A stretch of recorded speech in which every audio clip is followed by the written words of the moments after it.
सरकारने निर्णय घेतला आहे की बाहेरून कापूस आयात करण्यासाठी 11% टॅक्स आकारण्यात येणार आहे. 50 लाख गाठी आयात होणार ऐवजी 5 ते 6 लाख गाठी आयात होत आहेत. याचा फायदा आपल्या शेतकऱ्याला होणार आहे.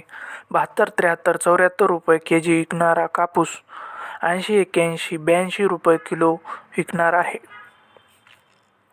केंद्र सरकारचे धन्यवाद, कारण 1 जानेवारी ते 10 जानेवारी व्यापाऱ्यांनी केंद्र सरकारवर दबाव आणला, पण सरकारने निर्णय मागे घेतला नाही.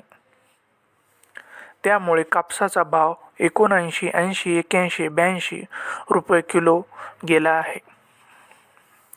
कमाल भाव 8,500 ते 8,800, किमान भाव 7,600 ते 7,700, सरासरी भाव 8,000 ते 8,100 आहे.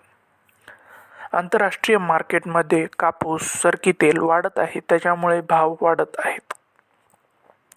8,000च्या पुढे भाव टप्प्याने वाढत आहेत.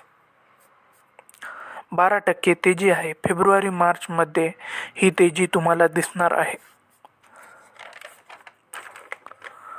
मार्केटमध्ये आवक कमी आहे, भाव स्थिरावला आहे. CCI ला सुद्धा भाव कमी आहे.